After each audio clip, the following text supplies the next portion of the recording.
The second concept I want to share today is that the proper stewardship of our lives is not about a great measure of faith, but of great passion. I've found that those who seemed to love God most were not those who possessed immeasurable faith, but those who possessed immeasurable passion. Before faith ever rose up in their heart, there was a passion there. And so I think when it comes to our lives, it's not a matter of where we go to a place where we say, I need faith, I need faith, I need faith. I think the bottom line is what we need to do is pursue passion. Get passionate about that which God wants to do in our lives. We got to push or pursue this aspect of passion. We have to have great passion for the things of God and the things that God desires to do with us. In fact, I want to give you the examples of 3 individuals. The first is a woman who was bound by the forces she could not control.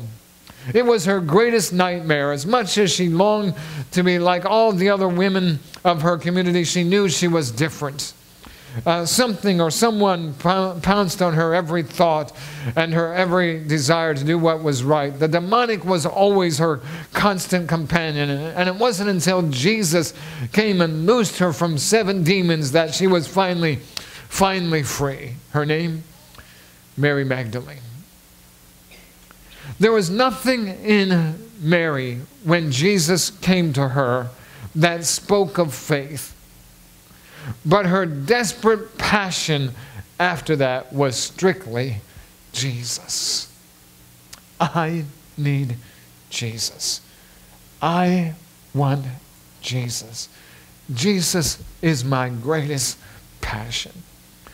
The second individual is a woman dilapidated from years of sickness, battling something even the doctors could not cure. Now with her money spent, she crawls to Jesus, and I believe she literally crawls to Jesus. She has only one hope, and it's her last hope. If she could somehow make it through the crowded feet that pressed up against Jesus, she would touch his garment, and with that touch, she would be made whole. Was it faith in action? By all means it was. But greater still, it was a passion to be near one who could turn her life circumstances around. It was something burning in her spirit saying, I've got to do this. Nobody will stop me from doing this. Nobody will shut the door. No one will bring me to a place where I won't get this done. Nothing else mattered but to touch the one who could turn her life around. I've got to touch Jesus. And the third individual is Zacchaeus. Zacchaeus, by Jesus' definition, was lost. And lost in the New Testament sense of the word, in this case means he was misplaced by life's distractions. I was given some consideration to that this past weekend. Displaced by life's transactions, or distractions rather. I mean, he was all about going the wrong direction. He was pursuing wrong goals. That is until Jesus visited his house that day, and more importantly, until Jesus visited his life. And I got to thinking, when we talk about the fact of being lost, that there are many today who are simply lost by being misplaced by life's distractions. They're pursuing the wrong goals. They're going about the wrong thing. They're driving after the wrong item.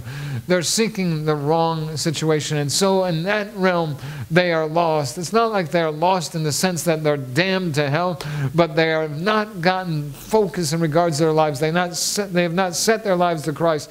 And so when Jesus says he's come to seek and to save the lost, he's talking about those who are misplaced or somehow distracted and pursuing other goals. He wants to bring them back. And the reason I say that is because once you are lost in the sense that you are damned to hell for eternity, you cannot be purchased back. Once the aspect has already been sealed, signed, and delivered, there is no purchase back, no second chance. It's only as we are lost in this world, pursuing wrong items, wrong goals, and wrong desires, that Jesus has the ability to come into our life and set us on the right path. And so, Zacchaeus is somewhat lost, that is misplaced by life's distractions. But he comes to a place where he says, look, I want to see Jesus. And little did he realize that when he climbed that tree to look down and see Jesus, that was going to be a pivotal day in his life where his life would change, turn around, and he'd have an encounter, a connect with God, which would bring him to a place where indeed Jesus would be his greatest passion. It was Zacchaeus' encounter with Jesus that turned his passions so that they could honor God. Understand that God is only somewhat concerned about your faith level. I mean, he is concerned, but he's only somewhat concerned about your faith level. It is your passion he's more deeply concerned about. If your heart desires him, then faith will come. If your inner core longs for him, the rest he will build and perfect in you. What God wants to be is the center of your passions, the very desires of your heart, that your heart is passionate for him. It's really a heart issue with Jesus. It comes down to what is the very desire of our heart, because what your heart craves is that which it will be filled with. And if it craves the lusts of this world, it will be filled with those lusts. But if it craves God, it will be filled with God's presence. You know, passion is not a gift. It is an emotion fostered until it consumes your being. It is that aspect where you say, you know what, I want this. I'm going to set myself to gaining this. I'm going to put all my energies into having this. And as that emotion begins to grow, it consumes your being. So it starts as a seed, and it is nurtured and becomes explosive and consuming. When I think about people who gave their all for Christ, I realize once again the consuming passion they possess. Individuals who lay their lives down, others who spare none of themselves, all as a result of a burning passion that says, I must have Jesus. You know, we've got to get this thing of passion settled. What is our passion? You know, a woman approaches Jesus. She holds an expensive alabaster jar of perfume. It's a symbol of her life's savings. She slips in unnoticed at first.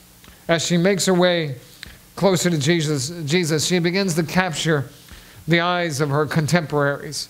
Before they know it or can do anything about it, she begins to pour the contents of perfume onto the feet of Jesus, wiping them with her hair. Some are outraged. They say, why the waste, such waste, they shout. But for her, it's the least she can do, because he was the object of her passion. And she was a sinful woman.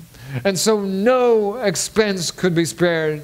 He set her free, and this was at the very least that she could do as a sign of her devotion to the one who meant everything to her. It was her greatest act of stewardship up to that point in her walk with Jesus Christ. The very fact that she could take her life savings and place it at the feet of Jesus. And it leaves us asking the question, what is your greatest passion? Who is the object of your deepest desires? You see, Jesus is not looking for second place in your life. He wants first place. He wants to be the center of your greatest passion. And when he's the center of our passions, it is the indicator that we are on the right path regarding the right stewardship of our lives. If you're going to be passionate about anything, be passionate. Be passionate about Jesus Christ.